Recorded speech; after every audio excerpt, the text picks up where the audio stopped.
Good morning, it's another Monday and I'm in the workshop this week. The great British weather has meant that I'm not on the farm today. I am a bit glad about that. I'll go into that shortly, but I've got a few bits I've got to get done because there's someone on their way to collect the axles off the Range Rover donor and they're blocked in by a load of bits in the barn, so I need to tighten that bolt up on the Defender on the power steering pump, see if it's that.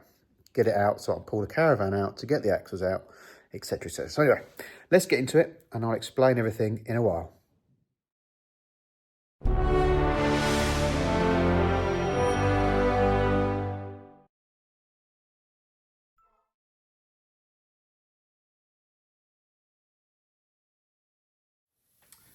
Right, I've got someone coming to collect these Range Rover axles shortly.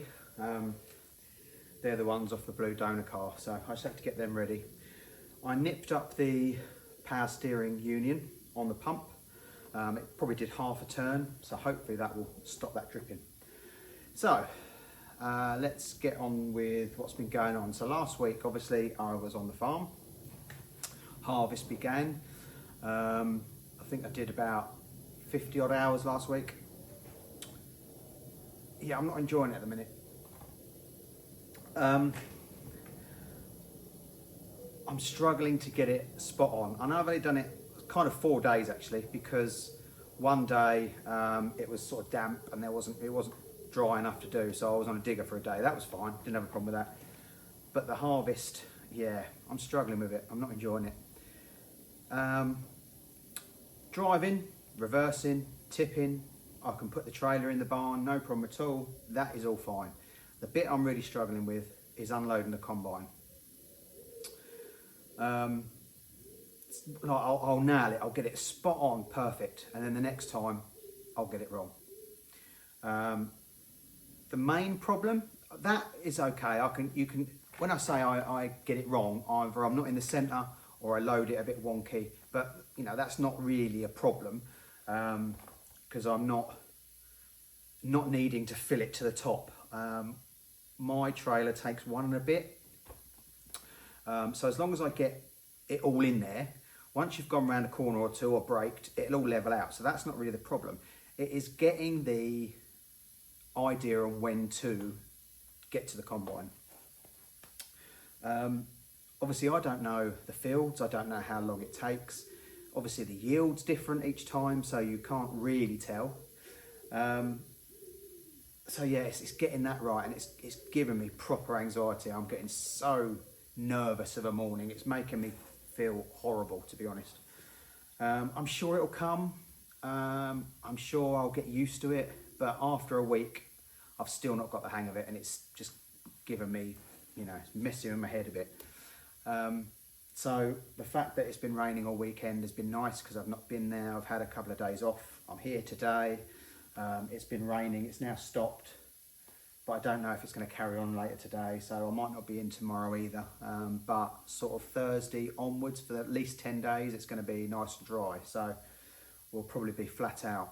So I'm panicking about it already. So yes, it is a dream. It was a dream. I really want it to work. I'm just worried that it won't. I don't think the full-time employed guy likes me too much as well, because I'm so new, because I don't really know what I'm doing. So that makes it a bit awkward as well. I can't really, he's not very approachable at the moment. I don't know if that's just him on new people or whether it is because he thinks I'm useless, I don't know. So I can't really go to him and say, look, while you're on the combine, how do I do it differently? There's another guy that's also karting who has been doing it years, not on that farm. He goes around, he's a contractor, he goes around different fields. So he, you know, he's been doing it years, so he knows what he's doing. He's given me tips and pointers. The farm manager's given me tips and pointers. They're all saying I'm doing absolutely fine, but me, I'm just not happy with myself. I don't think I'm doing myself justice. I'm worried I'm making myself look a bit silly. Typically, when he come out with me, I nailed it. Or not with me, sorry, he was out in the combine, the farm manager. I nailed it, it was spot on. But yeah, it's more about positioning myself in the field. when to follow the combine or not, when I think the arm's going to come out. I know the lights flash at 75% and then they flash constantly at 95%, but will he get down to the end of the row before he turns around, opens the spout? Is he going to open the spout on the way back down and I've got to get all the way up the field, turn around, come all the way back? It's just giving me anxiety. I'm really not enjoying that. I don't know what the answer is. Again, the farmer has said I'm doing absolutely fine. You know, I've technically been doing it 4 days. So they've been doing it since they were, you know, 12. So yeah, I don't know if I'm being too hard on myself or whether I'm just, it's, you know, you can't teach an old dog new tricks. You know, I'm getting on now. I'm middle-aged. If I had been doing it, you know, if I was probably an 18-year-old out of college who is quite new, or have maybe been on a farm around their parents for years, they'd probably, you know, be all right or be even more confident at doing it.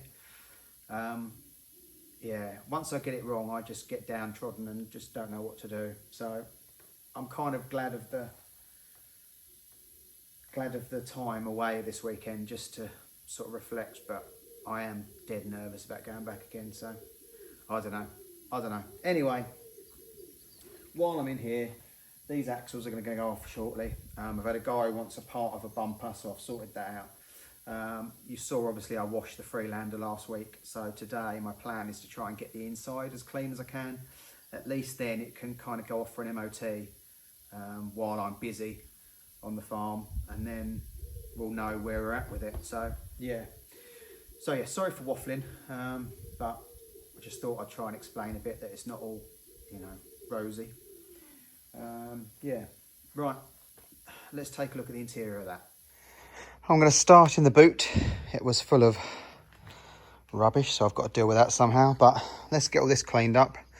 At least then we can put the seats in that back in. I even think I've got a cream parcel shelf as well for one of these. So right, let's get this hoovered. Okay, I'm perspiring a bit, but that's the boot tidied, hoovered, cleaned. I think it'll probably need another good going over afterwards, but this is just, I'm just using the hoover, a brush and some foam cleaner just to try and get as much of it off as I could, because obviously it's quite mouldy and horrible. So same as the outside needs a good going over. It was just to get it as clean as we can, so that's exactly what I'm trying to do here, just to get it so it's usable and able to take to an MOT, because I can't put it in for an MOT like it was. So anyway, the boot's come up quite nice.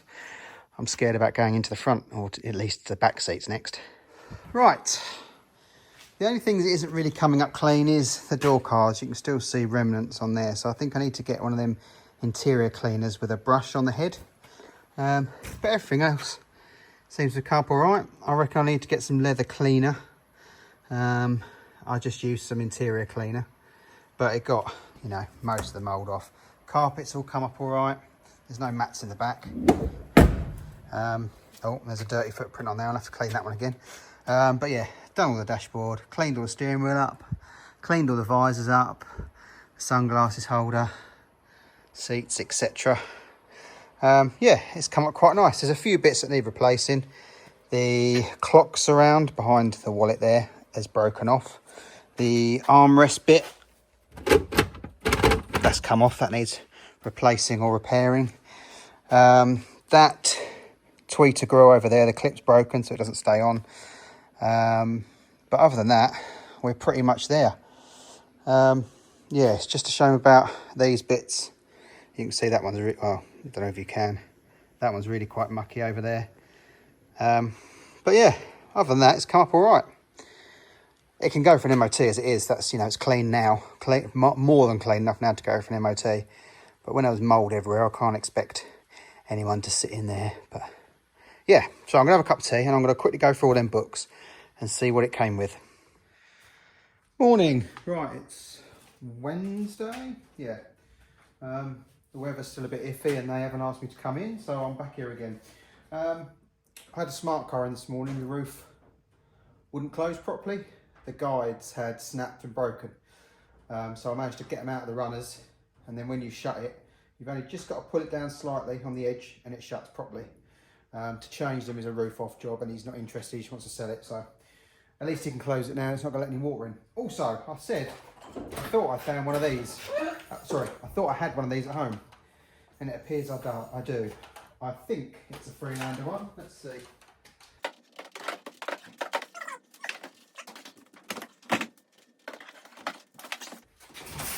It would appear it is indeed a Freelander one. Perfect. There we go. I knew I had one kicking around. So that's another little job ticked off. Back in here today, had a bit of a sort out and a tidy up, and I had a chap come in to buy a few bits, but we have made a bit of progress, and we have the ZR stroke BRM Express Coerce turbo back in. On a previous video, I replaced the master cylinder and servo, and that has fixed the brakes. The next thing we've got to do is bleed them all up. And I think what I'm going to do is put it all back together, because at the minute everything's just sort of resting on there because it was going off the paint. I think I'm going to put it all back together, try and get the panel gaps right, get all the arch liners back in, give it a good wash, give it a good clean, and get it so it can go for an MOT. And then I might list it as it is with an MOT and see what offers we get. The only issue I am having is it's struggling to start. It sounds like the fuel pump's struggling or not priming properly. So I need to investigate that, but I'll do that tomorrow or the next day I'm in here, because we obviously need to start on the button. But yeah, the brakes, now the brake master's in, I need to bleed all the brakes up and get them all right. So that is the first job on this. Right, so next morning, the truck is parked elsewhere, and we do still have a couple of little puddles, but nowhere near what it was. So nipping it up has definitely sort of slowed that down as such. I can't really move under here at the minute, but I will have a look and see if I can see what that is, whether it is still power steering or whether it is the water that I noticed before. But at least it's not a massive puddle, so I'm pleased with that. Anyway, we need to get on with the ZR. So I've gone round once with the vacuum blader on the brakes. I'm now going to go round again. There was loads of air in it, so hopefully a couple more times round the loop, and I'll get the brakes working. I think I've showed you the vacuum bleeder before. I don't think you really need to see how that works, but literally it plugs on the airline, goes on the bleed nipple, open the valve on the vacuum bleeder, and then that sucks the fluid through. So I'm going to go around again and get that done. Right, I've bled the brakes, the pedal feels good, but just going around checking things, I've just noticed I've put the brake pipe the wrong side of the handbrake cable, as you can see. So instead of undoing the brakes again, I'm going to pop off the cable off the caliper and run it round the different way. Right, that's swapped round, so that's done. I'm looking for fuel pump wiring. Obviously, I've completely changed the entire loom, and I've done a bit of Googling, and some people say it could be the earths to the fuel pump. Maybe I've missed one. Now, there should be one behind the rear light I haven't seen yet. So I'm going to bring it down now and just start going through earths to see if we've missed any. Right, so I've panelled it all up, tightened everything down, got the bumper on, got the arch liners in, got the under tray on. Yeah, it's kind of ready to go, really. If I'm here tomorrow, I'm going to drop it down, put a battery on it, try and sort this fuel thing out. Just bleed the fuel system maybe, although it's been running, so I don't think it's that. It just doesn't seem to be priming when you turn the key, or if it is, it's weak. But once it's running, it seems fine. So we'll investigate that tomorrow. I need to put the door cards in.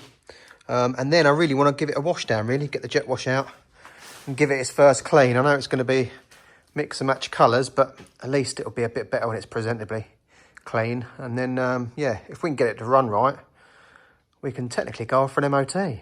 So I'll come back in the morning. I've just brought the Freelander back in. I forgot when I put it under here the other day that it had no wheels on.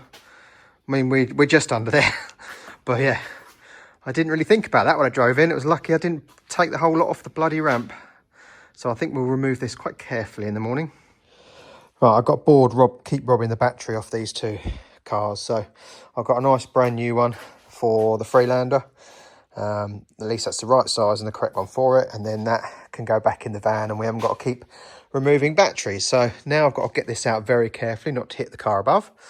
And then we'll get the battery on here and yeah, get this out for a wash, I think. And then we can try and work out the fuel pump problem. Right, well, I've put the battery back on and I've just turned the key and it primed the pump. Tried to start it, wouldn't start. Cracked off the top of the fuel filter. It oozed out slightly. Turned the ignition on, shoot it out. So it's definitely getting fuel pressure. So maybe it is a sensor that's not quite right. What we need to do is get it running for a little while, get it clean, and then we'll plug it all in and see what it says. I'm gonna have to give it a minute though, because there's quite a bit of fuel about, and obviously the exhaust is there. So I might have a quick cup of tea while that disperses. Right, so here it is pre-wash. I'll take it round, give it a bit of a zhuzh up. I bought some new number plates this morning, so we'll put some plates on it. So yeah, let's see if it looks any better after a wash. Right, and here we are, new set of number plates on it and clean. Obviously it needs a fair bit of paint and a fair bit of tidying, but at least it's a lot more presentable come MOT time. The car's just fired straight up again, so I don't know what's going on with it. The tank is low, so maybe we need to put some good fuel in it and yeah, see how we get on. That wing obviously is a good spare because it's not rusty, but obviously it's poor condition paint wise, but as the whole front end needs to be painted to suit anyway, it's fine. So yeah, there it is. Right, well, it's clean. I've got the interior all back in, door cards are on. This one is terrible, they do fall apart. Steering wheel straight. It's now starting on the button, so I'm wondering whether the fuel pump got a little bit lazy. It probably just needs a good tank of fuel in it and it'll be fine. But yeah, it's starting on the button now, so that's all good. So I think that's going to be it for this week. Looking at the weather, I reckon I'll be back on the farm tomorrow, Saturday, for the foreseeable. So if there's anything to report, I'll come back to you. Other than that, have a lovely weekend and I'll see you in the next video. Cheers, guys.